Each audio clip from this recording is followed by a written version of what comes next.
Hello everyone, welcome back to Study Central. अब हम लोग इस वीडियो में स्टार्ट करने वाले हैं फिस्कल पॉलिसी। हमने मॉनेटरी पॉलिसी तक कंप्लीट कर लिया था, मैंने डिस्क्रिप्शन में लिंक दे दिया है, आप जाके चेक कर सकते हैं। तो स्टार्ट करते हैं फिस्कल पॉलिसी। फिस्कल पॉलिसी बहुत ही इजी है। जैसे कि मॉनेटरी पॉलिसी पूरी गवर्नमेंट या पूरे इंडिया को, पब्लिक को मैनेज करने के लिए होती थी, वैसे ही गवर्नमेंट के खुद के भी तो खर्चे होते हैं। तो जब गवर्नमेंट के खुद के खर्चे जो होते हैं उनको अगर जो मैनेज करता है कि गवर्नमेंट क्या खर्चा कर रही है, कितना एक्सपेंडिचर कर रही है, सिर्फ गवर्नमेंट के ही खर्चे को देखा जाए तो वो आता है फिस्कल पॉलिसी के अंदर। ठीक है, तो इसमें आपका 8 मार्क्स का क्वेश्चन पूछ सकता है, मीनिंग ऑफ फिस्कल पॉलिसी और ये ऑब्जेक्टिव्स ऑफ फिस्कल पॉलिसी, इसके साथ साथ इंपॉर्टेंस भी पूछ सकता है और इसके साथ साथ लिमिटेशन भी पूछ सकता है। तो जो इस वीडियो में हम लोग कवर करने वाले हैं वो होगा हमारा ऑब्जेक्टिव्स एंड इम्पोर्टेंस और मीनिंग ऑफ फिस्कल पॉलिसी। ठीक है, तो ये 8 मार्क्स का क्वेश्चन आपका पूरा बनेगा। अगर मैं आपको डेफिनेशन बताऊं तो डेफिनेशन आप किसी भी एक राइटर का लिख के याद कर सकते हैं। और ये बात याद रखना कि जब भी आप डेफिनेशन लिखते हैं तो राइटर का नाम जरूर लिखना।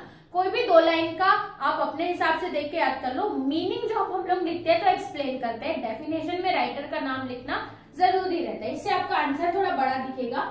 अगर आप मीनिंग लिख रहे हैं तो ये पॉलिसी रहती है, means policy related with public expenditure, public revenue, जो गवर्नमेंट के रहते हैं उनके खर्चे, उनकी रेवेन्यू, पब्लिक के डेब्ट्स एंड फाइनेंशियल एडमिनिस्ट्रेशन, और जो भी एडमिनिस्ट्रेशन या जो भी खर्चे वो लोग मेंटेन करते हैं डे टू डे अपनी ऑफिस को, वो एडमिनिस्ट्रेशन वर्क हो सकता। ठीक है, ये क्या हेल्प करता है, use to determine income and the source of government, यानी कि ये हेल्प करता है कि गवर्नमेंट की कितनी इनकम है, क्या सोर्स है गवर्नमेंट की इनकम के, इसके साथ साथ गवर्नमेंट के खर्चे कितने हो रहे हैं, सिर्फ गवर्नमेंट की साइड से देखा जाए।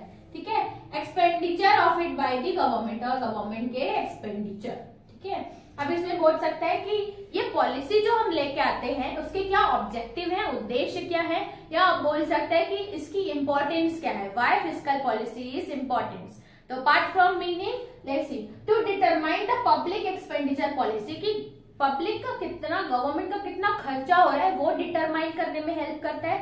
तो ये ऑब्जेक्टिव भी हो गया और आपकी इंपॉर्टेंस भी हो गई। फिर आप लिख सकते हैं कि देखो सिर्फ डेफिनेशन देखो, एक्सपेंडिचर यहाँ पे भी दिया हुआ है ना, ये गवर्नमेंट के एक्सपेंडिचर को फिर रेवेन्यू को देखता है, तो ये पब्लिक की रेवेन्यू पॉलिसी में भी हेल्प करती है कि वो कितना कमा रहे हैं, कहाँ से उनकी सोर्स ऑफ इनकम है। तो रेवेन्यू एक्सपेंडिचर तो आपके इंपॉर्टेंस बन गए। उसके साथ साथ पब्लिक डेब्ट, कितने खर्चे कहाँ से उनके डेब्ट में है, किनको उनको पैसा देना है, ये भी आप ले सकते हो डेफिनेशन से। तो एक चीज याद कर लो, ये भी बन जाएगा, ज्यादा नहीं, बाकी आप अपने वर्ड्स में उसको थोड़ा एक्सप्लेन कर देना। उसके बाद आता है to determine budgets and recommendation, कि अब और क्या हम एक्सपेंसेस या एक्सपेंडिचर करने वाले हैं, बजट और उसके रिकमेंडेशंस को भी बताता है। इसके साथ साथ इंक्रीजिंग रेट ऑफ इन्वेस्टमेंट, जो इंक्रीजिंग रेट ऑफ इन्वेस्टमेंट है, कितनी इन्वेस्टमेंट बढ़ रही है, वो भी हेल्प करता है डिटरमाइन करने में। तो ये इसका ऑब्जेक्टिव इंपॉर्टेंस। फिर इकोनॉमिक स्टेबिलिटी लेके आता है, जो फ्लक्चुएशंस रहते हैं ना कि रेट ऊपर नीचे हो रहे हैं, तो फिस्कल पॉलिसी इकोनॉमिक स्टेबिलिटी लेके आती है। इसके साथ साथ इन्फ्लेशन यानी कि महंगाई को भी कंट्रोल करती है। फिर हेल्प्स इन मोबिलाइज, रिसोर्सेज को अच्छी तरीके से मोबिलाइज करना या जिसको जरूरत है उस तक पहुंचाना भी हेल्प करती है।